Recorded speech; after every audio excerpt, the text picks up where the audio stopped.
Hi, I'm Stewart Spinks and welcome to episode 372 of my podcast, Beekeeping Short and Sweet. Well, the colder weather is upon us and it now feels like it should in November. I've been out and about around our apiaries and decided to rescue a small colony rather than let them die.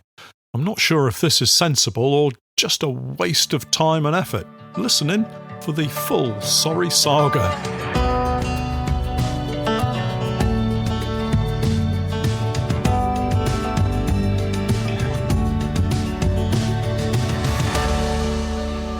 Beekeeping Short and Sweet, a beekeeping podcast for the inquisitive beekeeper with a short attention span.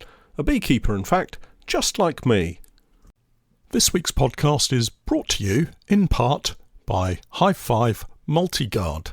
So, when you need a little peace of mind that your bees are safe from dangers of all kind, pesticides, hornets, wasps and mice are no match for High 5. The High 5 Multi-Guard is the best one in town. Keeps your bees safe all year round. The ultimate solution has been found. It's High 5. The High 5 Multi-Guard fits nearly all beehives and makes beekeeping much easier. High 5. Hi everyone. It's a cold and frosty start to the podcast this morning. We've had a little slushy snowfall overnight, but there's been a hard frost this morning, so the truck windscreen is well and truly iced up solid. Not that I'm complaining. It feels like we're due some colder weather, this being the back end of November after all. Now that we are at the end of the autumn period and heading into winter, it's nice to know that our colonies have had the very best attention from us to help them get through this tough part of the year. We now have around 12 to 14 weeks of waiting and watching and waiting to see how well they've all fared when they come through, hopefully, this winter period. There will be one final treatment phase, of course, sometime between now and the new year. This is the oxalic acid trickle treatment. In a similar way to the seemingly now fashionable trend of adding fondant to colonies, regardless of stores through the deep midwinter, winter oxalic acid treatments using sublimation seem to be very popular, at least judging by the huge number of vaporizing machines that are being sold online these days. Research that I've read shows that the trickle treatment is pretty much as effective as the sublimation method, the vaporization method. And I think the trickle method is actually as effective because not everyone will be using the sublimation units correctly, perhaps using the unit either too hot or too cold to create that correct sublimation effect. So I will be using the trickle method. It doesn't take long with our dosing equipment, and we can check the bees at the same time to see how they're going on. Actually, of course, there's also the safety element to this. Trickling is so much safer than vaporization or sublimation. If you are using the vaporizers or sublimators, then please do take care and use the appropriate personal protective equipment. The colder weather has allowed me to finally move the nucleus colony that I had on my garage roof. This colony, I think, has successfully grown in size to be able to see out the winter months now without too much more interference from me. Certainly, judging by the weight of the box as I carefully lifted it down from the garage roof, they have enough food stores to be going on with at least. The nuke has been moved across to our allotment apiary to sit with all the other 14 by 12 colonies here that we've been developing over the summer and autumn months. It was interesting to see that the bees in some of the nukes had chewed away part of the poly material at the side of the entrance discs. I had closed them down to prevent wasps from getting in, but I guess the colonies inside were big enough to cope and wanted a little bit more room to get in and out. Initially, I thought it might have been mouse damage, but checking them found the bees to be safe and well. I dropped off another nucleus colony at the allotment apiary at the same time. This was the Langstroth 4-frame honeypore polynuke. That's a mouthful. But this is the one that I rescued from a wasp attack over at the farm apiary. We noticed the wasps were being a nuisance a few weeks ago, but my annoying cold bug kept me from getting over there to sort them out, at least to attempt to get them into a smaller nuke box and close down the entrance. When I finally did get over to sort them, we found a smaller cluster of bees than I would have liked. There were bees between 3 or 4 frames, so maybe 3 seams of bees, but actually they were only occupying around a third of the frame towards the front of the box.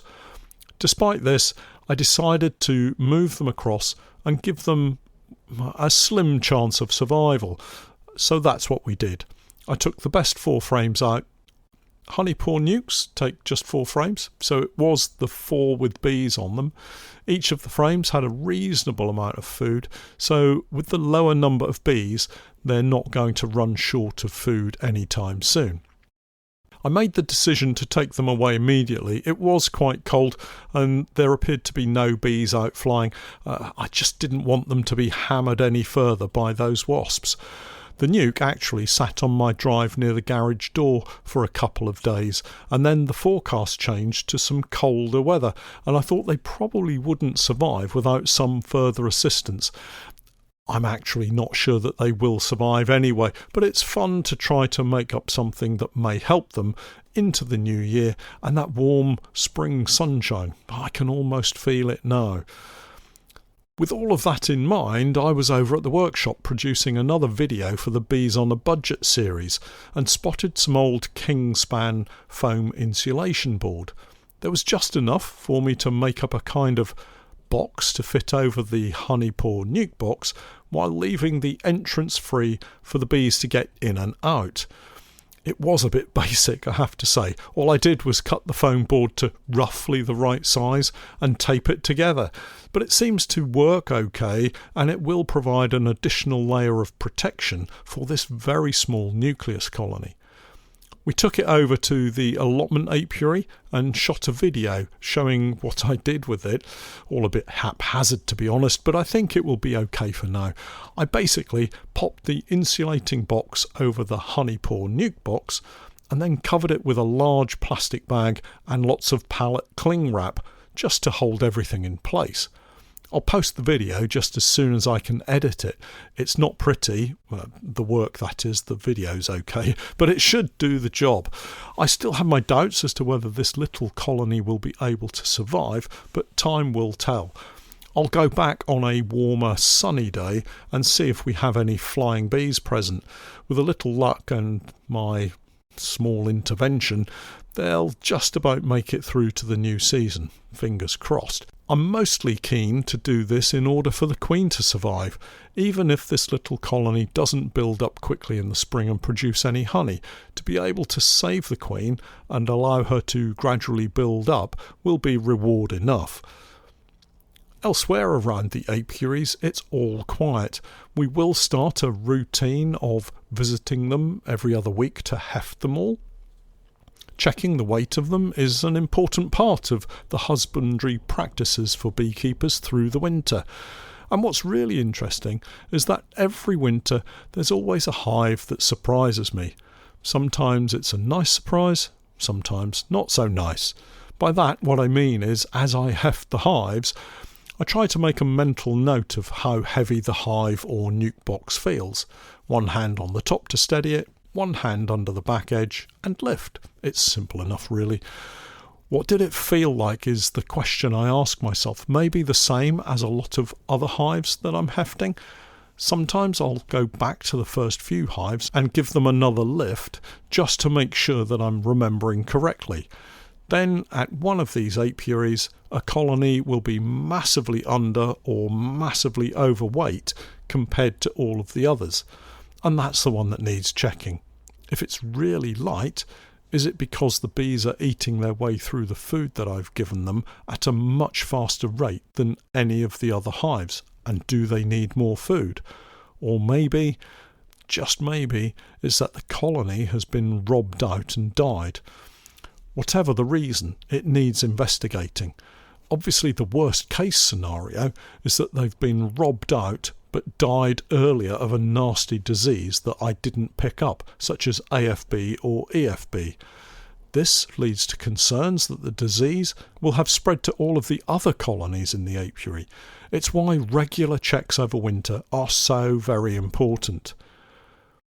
If it's a really heavy hive compared to the rest, is it because the colony has died out and hasn't been discovered by all the other colonies yet? Time to act before it's found. Block it up at the very least, remove it from the apiary immediately if at all possible.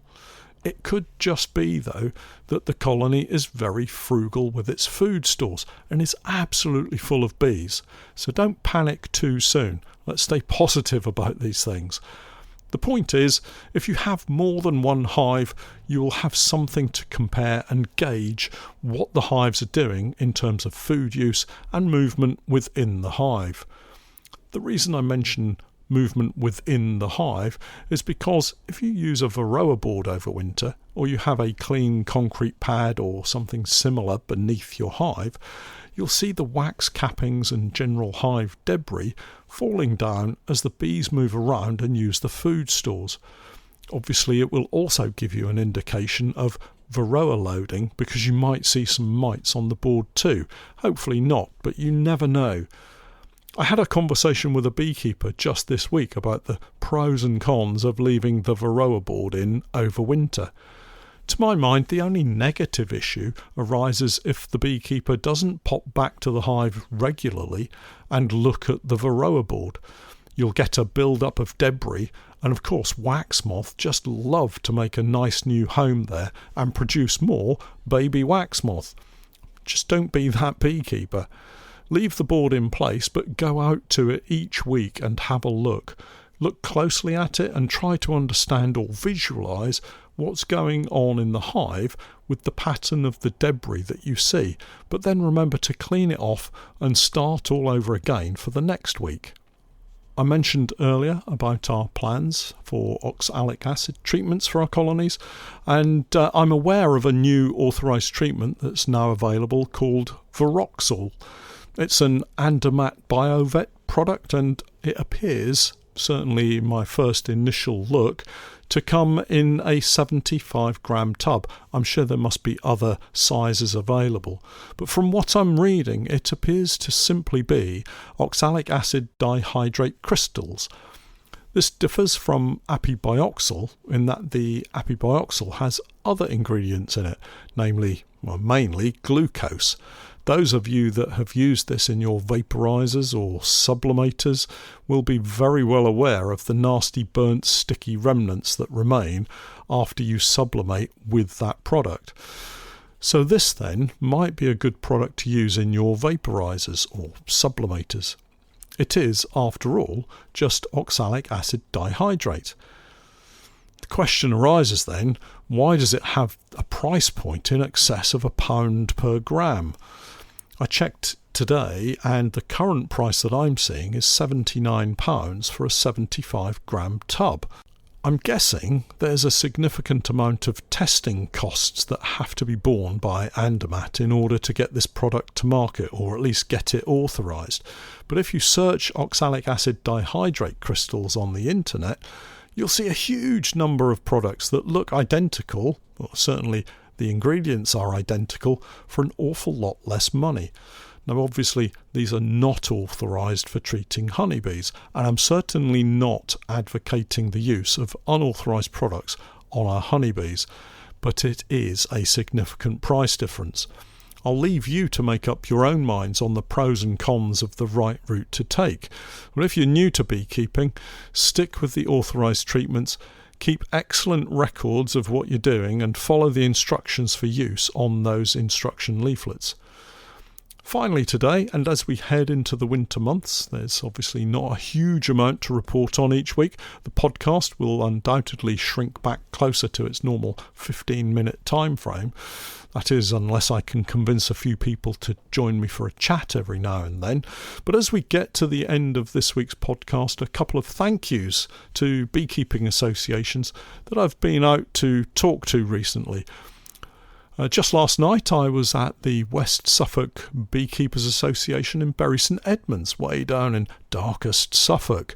I mistakenly decided to arrive early and pop into the town centre to grab a bite to eat. Little did I know that the council had their grand Christmas lights switch-on event, and the town centre was heaving with people. That meant parking was tricky, which in turn meant by the time I eventually got to sit down for my dinner, I needed to reach for my coat and get over to the meeting. Dinner was a little bit rushed, to say the least, but it was a very relaxed evening, some familiar faces and old friends. The talk went well, I think, and we had a few questions and answers at the end, and I finally headed home and got home at a reasonable time. So my thanks to everybody at the West Suffolk Beekeepers Association. It was a fun evening. And then earlier in the week I visited Chelmsford to join them for their annual beekeeping dinner, and lucky old me, this was a second year in succession that I've been invited along. Again, what a really lovely crowd of people. We actually sat down for a meal before I gave my presentation, and I was very well looked after by Debbie and Linda, who kept me chatting all the way through the meal. Thank you to both of you. I actually had to talk between the end of the main course and the dessert. Luckily, the ice cream was kept in the freezer for a little longer than normal. They've obviously heard how I tend to go off at a tangent with my talks. Anyway, my talk that evening was all about managing spring growth, and I hope that everyone enjoyed it as much as I enjoyed visiting. And for those of you that were there, I did manage to get home despite road closures and what I thought to be a drunk driver, but it wasn't until 1 o'clock in the morning. I certainly slept well that night. Anyway, my thanks to Jan and everyone on the committee at the Chelmsford Beekeepers Association and everybody that made my evening there so very enjoyable. Well, that's it for this week. For all of you who haven't yet signed up to my Patreon page, I, together with Steph, have been creating beekeeping content for many years now, and if you're looking for some straightforward, down-to-earth tips and techniques, help and advice, then do take a look at my Patreon page.